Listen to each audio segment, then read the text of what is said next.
Welcome to the Worship Leader Toolbox podcast today. I'm so thankful to have you here. And as we are winding down this year, as we are approaching Christmas, I wanted to share a few minutes, 3 gifts that we can give our team. Hey, I'm Clint Benish, and I want to welcome you to the Worship Leader Toolbox podcast, where our mission is to equip you with ideas and resources to faithfully serve in your local church. Please take a few moments to subscribe to this podcast and give it a 5-star rating and review. But for now, let's join Tim Price as we jump in today. Like you, I lead worship in a local church week in and week out, and I'm grateful for the ministry teams that I serve with, the volunteers in the worship band who are practicing music, rehearsing together, and helping to lead worship each Sunday, but also for those in the tech ministry who are helping to make things come alive, and to all those who serve in the hospitality ministry. And even though that's been a little bit of an in and out and up and down ministry this year, we have a small army of some of the best, most hospitable, and dedicated people around. It really has been a busy Christmas season, as usual, like most Christmas season, but the busyness has been with different things: recording, streaming, extra production, extra decisions, outdoor services. And in addition to these abnormal things for this season, our tech team has also just finished installing 3 new sound systems, pre-recorded 4 of our next couple weeks of services, planned the production for Christmas Eve outdoor candlelight. So this week I invested a chunk of time putting together an unofficial newsletter highlighting some of our ministry together this year and giving a small gift to all of our team members, or many of them at least. And it prompted me to think of 3 reasons why something like this is important.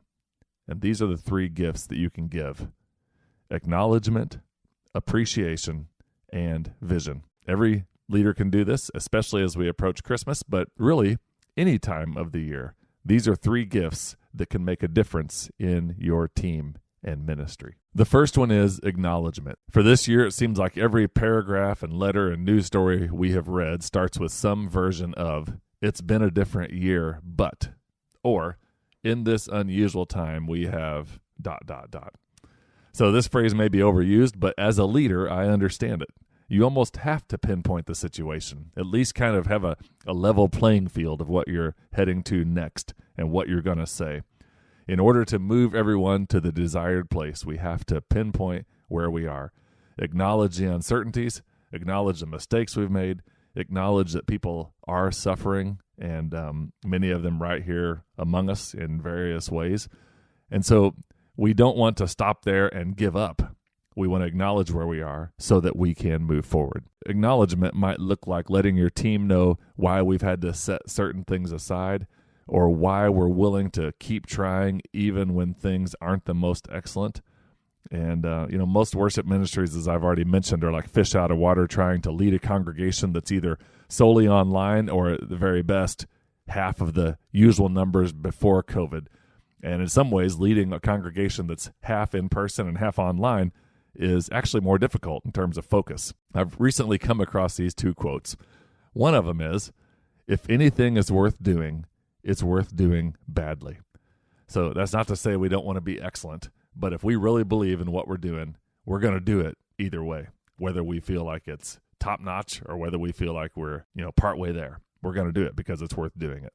And the second quote that came from Babe Ruth is, "It's hard to beat someone who never gives up." So we need to acknowledge the fact that we've noticed our people trying and giving it their best and working hard and making things happen. And if nothing else, acknowledge that your people have been flexible and adapting in this situation. We also want to acknowledge the places that people have been able to make things work really, really well, and let them know that. You can acknowledge people by name, through notes, through cards, through whatever means you're able to. Acknowledge that we're in this crazy place, but we're so appreciative of you. And so that's the second thing, is appreciation. The second gift you can give this year is to appreciate your folks. So think of all the ways that your ministry, your schedule, your life, your digital expertise has had to change this year. But you're not the only one who's had to change. For all of your volunteers, your team, your staff, it's probably been all that and more for them.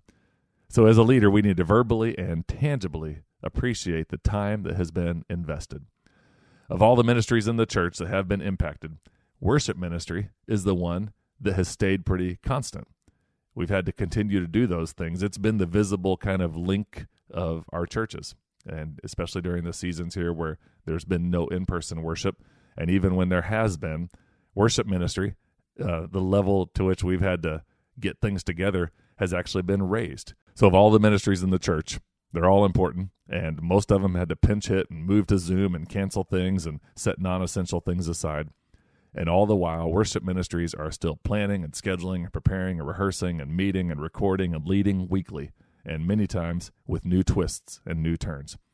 So we need to appreciate the time and effort our team has put in. And here are a couple ideas that stand out. A small gift can go a long way of just letting people know. We just the other day Christmas caroled for a few moments outdoors at an apartment complex. And just before we got there, I stepped into our reception area of our church and got a handful of little candy bars, little chocolate bars, put them in my pocket, and handed those out. I wouldn't call those gifts as much as I would call them just little energy pellets while you're singing in 30-degree weather. But everybody thanked me for this little gift. And so that can go a long way, even if it's tiny. That's one thing, a small gift for your team. A newsletter or blog post, like I just mentioned. I spent a chunk of time this week putting together a little newsletter that was focused solely on just the year for our worship teams and tech teams and hospitality teams. And maybe it might be a video greeting, a list of great things that happened, and a mentioning of a lot of names of your team. And give a lot of credit to other people. Give glory to God and give credit to others. So as we are appreciating our teams, we can also remember to appreciate our pastor and church staff, our families, and to all the effort they put into allowing us to do extra this year, and to give them credit for their part in whatever success has happened in our worship ministry this year. And here's another way to appreciate, and that is to thank God for where you are right now. God has you where he needs you. And if there's a year where people might be disillusioned in their staff ministry roles, this could be it. And so hang in there. Either way, you can appreciate God for what you are learning and what you are experiencing right where you are. So 2 gifts. One is acknowledgement. Another is appreciation. And here's the third and last gift that you can give. That is the gift of vision. I once heard that vision is simply the snapshot of a preferred future. You need to get that and share it with your team. I know there are uncertainties, but you can share a vision that eventually we're going to be leading in church houses packed with people again, that we're going to be able to take off masks, have meals, and hug other people. We're going to be able to take what we've learned on the digital front and increase our ministry reach. We're also going to be able to set aside this season of triage and move to a more strategic and purposeful plan for accomplishing our mission as worship and tech teams. And we're going to be thankful for all that we've experienced and learned from this year.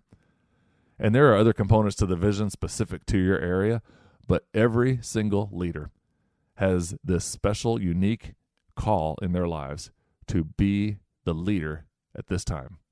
And so we need to share that vision. We're the only ones that can. And when we do that, it's a gift to our people who might just feel like we're just treading water, just barely making it, barely hanging on. We share the gift of vision. And so figure out a way to do that this year. A couple things I like about these 3 things: acknowledgement, appreciation, and vision. Outside of a potential monetary small gift, all of these are free. It's just a matter of taking the time to figure out a good way to package it and share it and make it visible and tangible for your people. I'm praying for you, and especially as we wind down here this year, and for anybody who might listen to this podcast at another time besides the end of 2020.